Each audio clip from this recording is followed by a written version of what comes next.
Ayin hara, the evil eye, is a negative force of energy that a person can actually impart on a situation or somebody else by looking at that situation with jealousy, with ill will, and can actually effectuate a negative impact on that person and on the situation.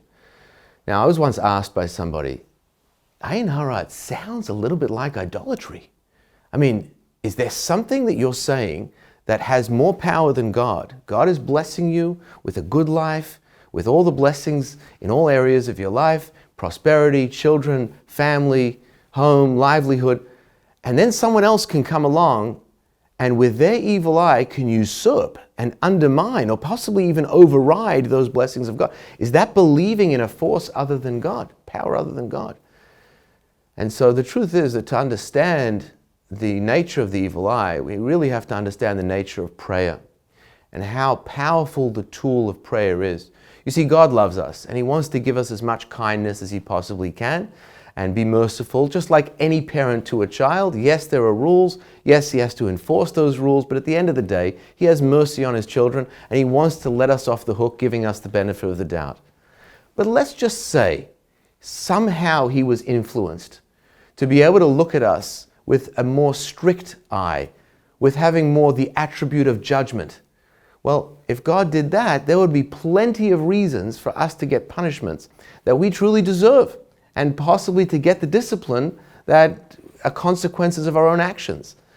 And so what happens is, because God has implemented the power of prayer so strongly, we have the power to ask God to be merciful for us. But if somebody else decides to use that power of prayer to ask God to be strict on somebody else, to bring about the attribute of judgment on that other person or that other thing, then God is almost forced to listen to those prayers and say, well, you know what? He has a point. I'm not going to give this person something he doesn't deserve. But if I'm looking at this individual now from the eye of a more strict viewpoint or from a more judgment-oriented standpoint, then yes, this person may deserve this particular consequence.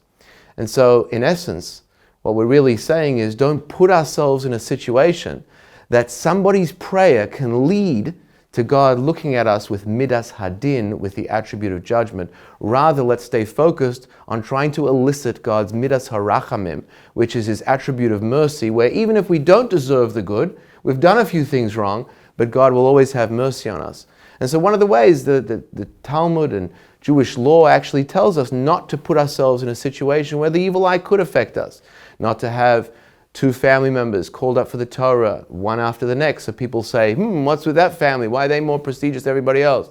Or not to look at somebody's field in a manner of jealousy, saying, look how their crops are so amazingly fertile and so forth. Not to give ourselves the situation, the wherewithal to be able to receive some of that attribute of judgment from somebody else. And so we can be careful with that regard, but at the end of the day, the Talmud says the same thing that we're talking about with regards to praying to God with an attribute of mercy, which is that if we don't actually believe in that power, then it doesn't affect us. And what does that mean?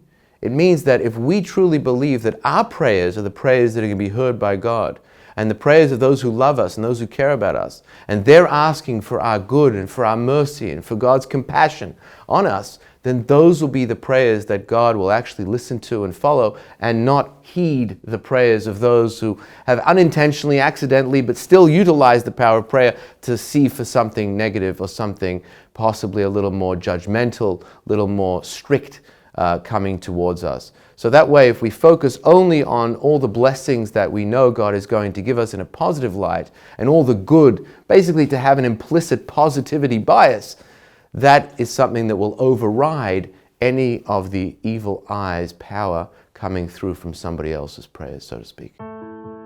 If you like that video, hit the subscribe button and notification bell below for hours of the best Jewish content online.